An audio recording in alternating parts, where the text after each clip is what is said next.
Want to learn how to play some really cool fills in your blues bass lines? Then don't go anywhere.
Oh, there's nothing like a blues.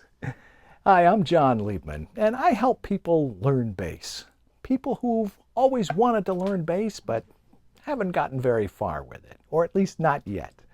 Welcome to another edition of The Essence of Groove.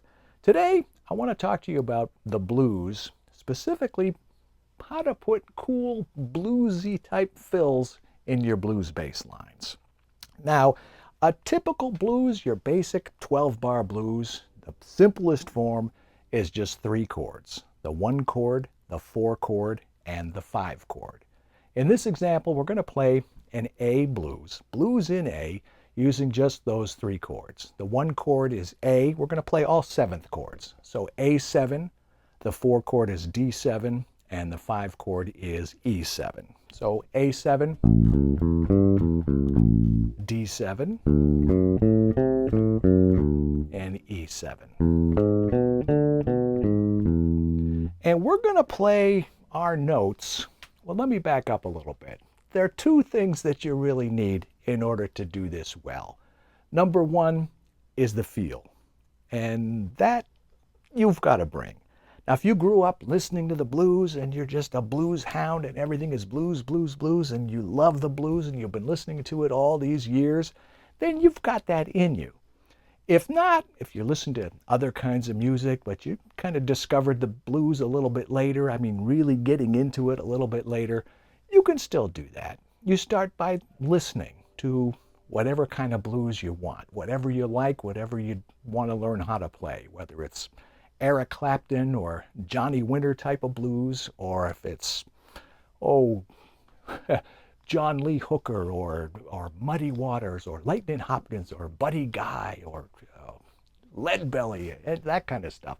By the way, the early Led Zeppelin songs, those all came straight out of that era that I'm talking about right now. But anyway, number 1, bring the feel. Number 2 is the note choice. And that's primarily what I want to talk to you about today. That I can help you with. It's a bit more tangible.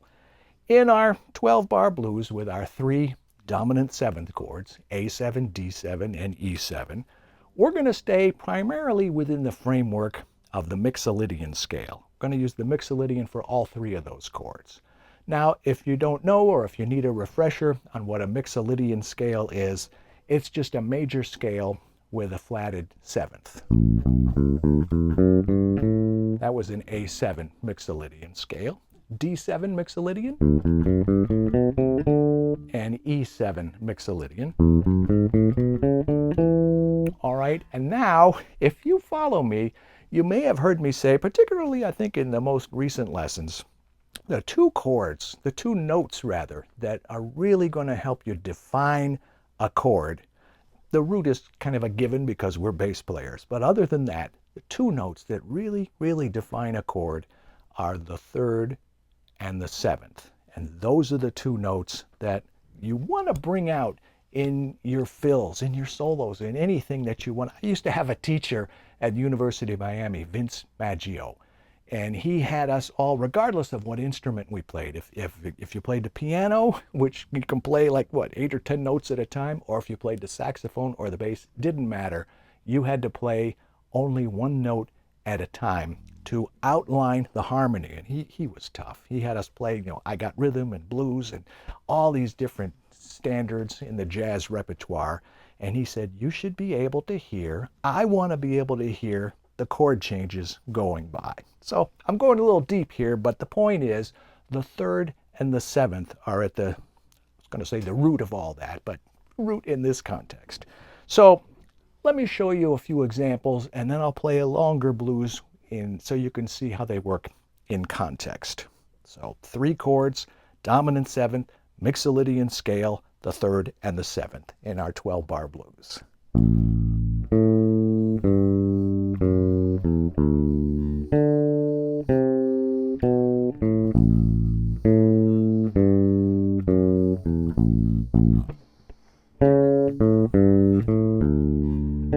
See what I did there? I played a little fill. The fill really comes in nicely in between phrases generally, like at the end of a 4-bar phrase or an 8-bar phrase. It's kind of a bridge, a transition from one phrase to another. So that's where it's often desirable to add a little something to your regular taking care of business bass line. And that is the most appropriate place to add fills. In that particular fill, I played nothing but the third and the seventh and the root.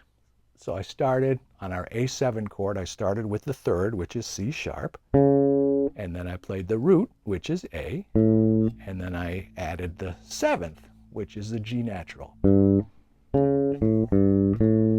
Everything you can possibly want. As a bass player, I played the root, and I played the third and the seventh to outline the harmony. So there's no question it was an A7. Let's play a couple more.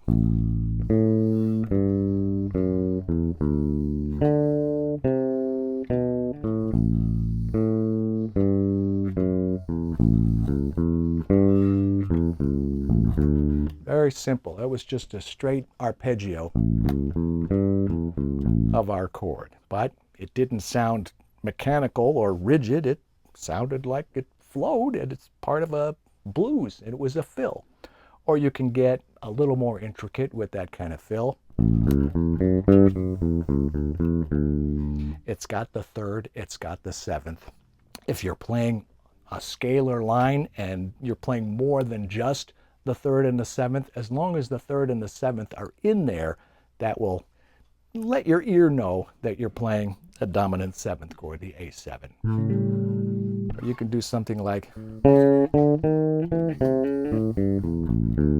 I started on the third, which is the C sharp, crawled up to the E, which is the fifth, and then I went back to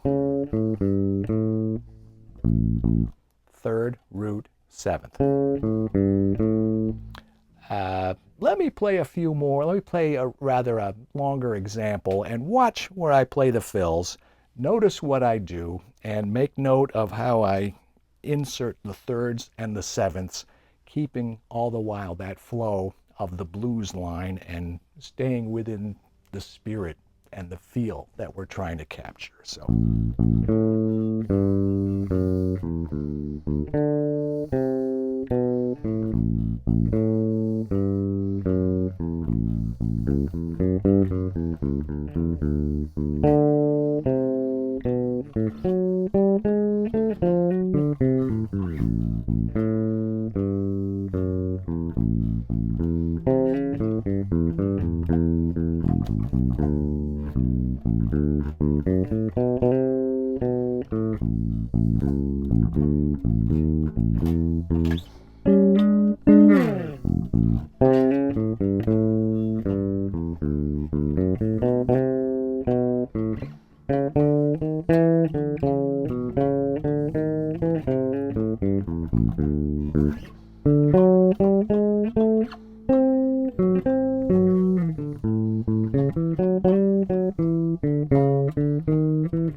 So I'm staying within that framework that I described. Just those three chords, A7, D7, E7, following basically along the Mixolydian scale, but highlighting the third and the seventh in each fill.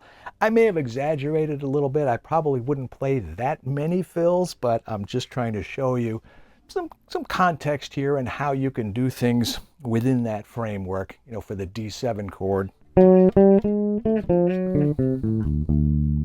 I started on the F sharp, which is the third, worked my way up to the fifth, made sure I threw in a lot of C naturals, which is the seventh, and same thing with the E7 chord. G sharp is the third, D natural is the seventh, and then down to the D chord, F sharp and C, and then to the A again, and E. Let me know if I'm going too fast, if I'm going too slow, but that is the basic idea. If you can just remember 12-bar blues, the three chords, 1 chord, 4 chord, 5 chord, stay within the framework of the Mixolydian scale, throw in the third and the seventh wherever it works. That will help define the harmony, outline the harmony, and of course, keep it bluesy and bring the feel. Let me know what your experience is. I want you to try this, and like I said, it's limited only by your imagination. So if you can play that not just in A, but experiment with different keys, different ranges of the bass. The thing that's so cool about the bass is the consistency of the way it's tuned. The relationships between the notes are the same on all the other instruments, but on the bass, it's the only instrument, I think, the only one I can think of, where the shapes are actually the same. The way you move your fingers is identical. It's not like on the piano, not even like on the guitar. I don't know about the saxophone or the trombone or any of that stuff, but I do know about the bass. So that is my encouragement to you to try it in different ranges of the bass, different keys, all up and down. And let me know your experience. I want to hear what you think. I want to know what your takeaways are. And I've got all kinds of tips and advice for learning bass. So if you're not already subscribed to this channel, take care of that right now. Let me know what else you want to learn. I do this every week. In fact, I'll see you right back here next week. Same time, same place, with another edition of The Essence of Groove right here on ForBassPlayersOnly.com. In the meantime, I'm John Liebman. Let's play bass.